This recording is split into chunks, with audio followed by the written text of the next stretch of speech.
La voie de l'espérance. Cours de Bible. Les sentiers de la foi, leçon 22. Sous la loi ou sous la grâce.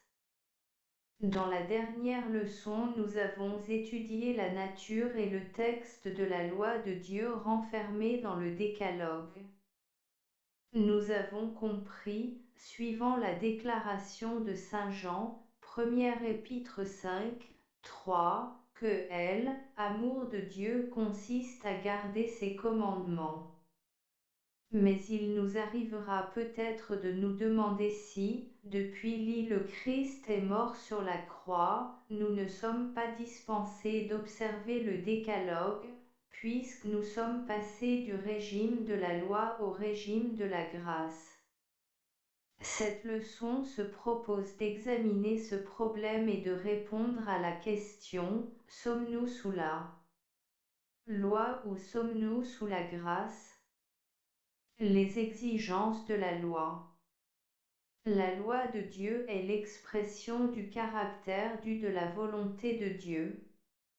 Elle est parfaite, sainte, juste et bonne. Romains 7, 12. Elle est aussi immuable et éternelle. Cette loi réclame de l'homme une obéissance parfaite. Elle ne connaît pas de demi-mesure, de responsabilité mitigée, d'observation incomplète de ses commandements. Elle condamne irrévocablement tous ceux qui la transgressent, et c'est une condamnation à mort. Genèse 2, 17. Or, la désobéissance d'Adam a attiré sur toute l'humanité la condamnation à mort. Le péché, dit Saint Jean, première épître, 3, 4, est la transgression de la loi. L'entrée du péché dans le monde coïncide avec l'apparition du phénomène de la mort. Par un seul homme le péché est entré dans le monde, et par le péché la mort, et ainsi la mort s'est étendue sur tous les hommes. Romains 5, 12. Le salaire du péché, c'est la mort. Romains 6, 23. A. Qu'est-ce que la loi exige? B. Quel est le châtiment qui doit frapper son transgresseur? La loi est un miroir. La loi condamne tous les hommes à mort, puisque tous les hommes la transgressent. Elle ne peut pas les sauver, ce n'est pas son rôle. Elle est un miroir, déclare Saint Jacques 1, 22 à 25, dans lequel l'homme se voit tel qu'il est. Son rôle est donc de révéler les perfections de Dieu et du même coup la misère morale de l'homme, son égoïsme, son orgueil, la laideur du péché. En se regardant dans le miroir de la loi, le pécheur prend conscience de culpabilité et de l'impossibilité de s'en dégager par ses seuls moyens.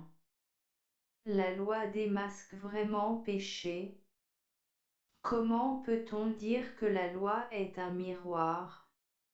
La loi est un pédagogue, guide.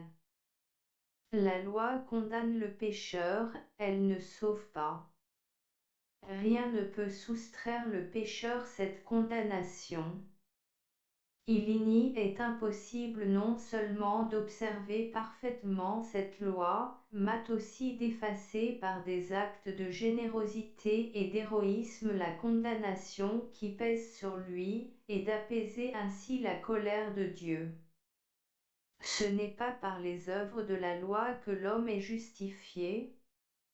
Nul ne sera justifié devant Dieu, par les œuvres de la loi. Galates 2, 16, Romains 3, 20.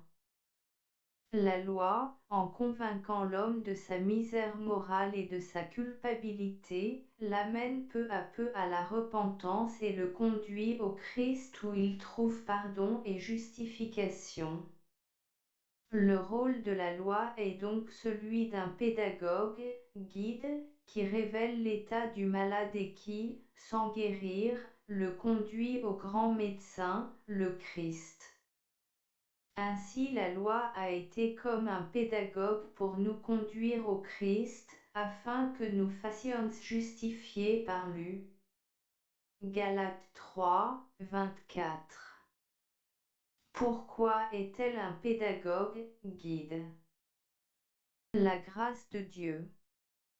Si le Christ peut nous sauver, c'est parce que Dieu nous aime. Dieu est amour, dit Saint Jean 1er, première épître, 4, émoticône n'en croyant pas ses yeux. Il cherche nous arracher à la condamnation à mort prononcée sur nous par la loi. Il sait que nous méritons la mort, il sait que les exigences de sa loi sont inexorables, mais il nous accorde une grâce, son Fils mourra à notre place, et satisfera ainsi aux exigences de la loi. La peine que nous avions encourue nous est remise sans que la justice divine en puisque mort du Christ donne satisfaction à la loi.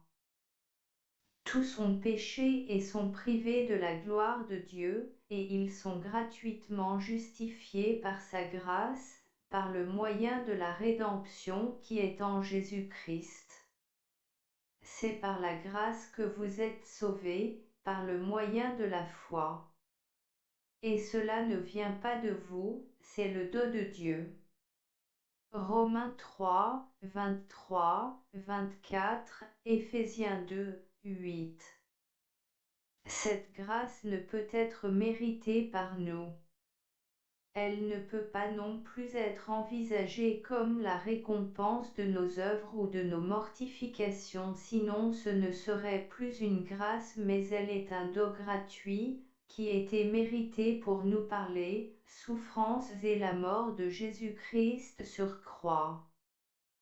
Le pécheur placé sous le bénéfice de la grâce qu'il accepte par la foi, passe du régime de la loi au régime de la grâce, c'est-à-dire qu'il échappe au châtiment prévu par la condamnation de la loi, ce châtiment ayant été subi par le Christ. Le châtiment qui nous donne la paix est tombé sur lui, et c'est par ses meurtrissures que nous sommes guéris. Ésaïe 53, 5. Il n'y a donc maintenant aucune condamnation pour ceux qui sont en Jésus-Christ. Romains 8, 1. 4. De quoi la grâce de Dieu nous libère-t-elle? La loi conserve son rôle. Le régime de la grâce n'abolit pas la loi. Son rôle est maintenu intégralement.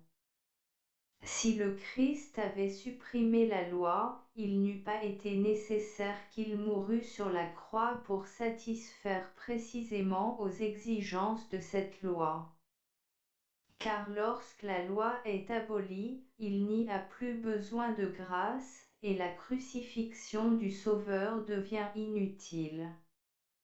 Sans loi il n'y a plus de péché, de même que sans grâce il n'y a pas de salut. La mort du Christ sur la croix est un argument irréfutable en faveur de l'immutabilité de la loi. En mourant, le Christ a reconnu une fois pour toutes l'autorité de la loi, il y a exalté comme la base du gouvernement de Dieu, et a condamné définitivement les principes d'anarchie de Satan dont il est venu détruire les œuvres. Hébreux 2, 14, 15, à Jean 3, 8. La croix est le triomphe de la loi même temps que le triomphe de la grâce, et elle constitue pour Satan la consécration de son irrémédiable défaite. Dans la mort du Christ ont été réunis, pour le salut du pécheur, la justice et l'amour de Dieu. Dans le régime de la grâce, la loi continue à démasquer le péché. Elle est toujours un miroir, et elle ne cesse pas d'être le pédagogue qui conduit le pécheur au Christ, où il obtient la justification par la foi.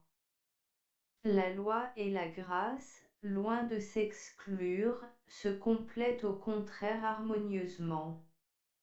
La loi révèle le péché, condamne le pécheur qu'elle conduit à la grâce, sans pouvoir le sauver, sans pouvoir lui donner la justice dont a besoin. La grâce intervient, justifie le pécheur en vertu des mérites du Christ acceptés par la foi, et ramène alors le pécheur à la loi. 5. Quel est le rôle de la loi sous le régime de la grâce? Non sous la loi, mais sous la grâce. Le croyant n'est donc pas sous la loi. Si vous êtes conduit par l'Esprit, vous n'êtes point sous la loi. Galates 5, 18. S'il demeurait sous le régime de la loi, il ne serait pas sauvé, le salut n'est pas dans la loi sans la grâce. Vous êtes séparés du Christ, vous tous qui cherchez la justification dans la loi, vous êtes déchus de la grâce. Galates 5, 4. Nulle chair ne sera justifiée par les œuvres de la loi. Galates 2, 16, voire Romains 3, 28, Galates 2, 21, 3, 21. Personne ne Deutérium gagné ciel barre ses bonnes œuvres par sa justice qui n'est qu'un vêtement souillé, et Ésaïe 64, 75, autrement dit, par l'observation de la loi. Mais le fait d'être délivré de la condamnation de la loi et de se trouver sous le régime de la grâce ne délie pas le croyant de l'obligation d'observer la loi de Dieu. Car le péché n'aura point de pouvoir sur vous, puisque vous êtes, non sous la loi, mais sous la grâce. Quoi donc? Pécherions-nous, parce que nous sommes, non sous la loi, mais sous la grâce? Loin de là. Romains 6, 14, 15. Cette déclaration de saint Paul peut être illustrée par un exemple. Un criminel a été condamné mort pour avoir transgressé la loi du pays. Il doit subir son châtiment. Pour une raison quelconque et à la suite de certaines circonstances, il est décidé qu'il soit gracié, bien qu'il ait pleinement mérité la sentence qui a été prononcée contre lui. Il est donc remis en liberté. Que va-t-il faire de cette liberté? Lui donnera-t-elle le droit de recommencer à transgresser la loi? En d'autres termes, aura-t-il maintenant l'impression qu'il n'y a plus de loi et qu'il peut désormais agir à sa guise? Nullement, il aura beau se répéter, je suis non sous la loi, mais sous la grâce. Il comprendra qu'il a le devoir, par reconnaissance pour la liberté qu'il a obtenue, de se soumettre à la loi et d'éviter une nouvelle condamnation. Non, la grâce n'est pas contre la loi, ni là contre la grâce. La justification est un don de la grâce, en dehors de la loi, mais en accord avec celle-ci. Et la foi du pécheur, qui s'empare de la grâce, ne s'oppose pas non plus à la loi. Anéantissons-nous donc la loi par la foi? Loin de là. Au contraire, nous confirmons la loi. Romains 3, 31. 6. La grâce de Dieu délie-t-elle le croyant de l'obligation d'observer la loi? Sous la grâce, avec la loi. En passant du régime de la loi à celui de la grâce, je croyant ne renonce pas à la loi, il reçoit au contraire le pouvoir de l'observer. La puissance du Saint-Esprit accomplit en lui le miracle de la régénération. Si quelqu'un est en Christ, il est une nouvelle créature. Les choses anciennes sont passées, voici, toutes choses sont devenues nouvelles. 2 Corinthiens 5, 17. J'ai été crucifié avec le Christ, écrit saint Paul, et si je vis, c'est plus moi qui vis, c'est le Christ qui vit en moi. Galates 2, 20. Le croyant régénéré accomplit les œuvres de l'Esprit, qui sont, dit saint Paul, l'amour, la joie, la paix, la patience, la bonté, la bénignité, la fidélité, la douceur, la tempérance. Galates 5, 22. Et l'apôtre ajoute, la loi n'est pas contre ces choses. Par la puissance de l'Esprit, le chrétien réalisait donc la justice de la loi. Ainsi, s'il n'est pas soumis à la loi, il est avec la loi, parce qu'il est sous la grâce. La loi n'est pas seulement écrite sur 2 tables, elle est gravée dans son cœur, et s'il l'accomplit ce n'est pas pour être sauvé, c'est parce qu'il est sauvé. L'accomplissement de la loi n'est pas un moyen de salut, mais une conséquence de ce salut qui est une grâce reçue par la foi. Passer du régime de la condamnation de la loi à celui de la grâce, le chrétien n'est donc pas sous la loi sans la grâce, ni sous la grâce sans la loi, il est sous la grâce avec la loi.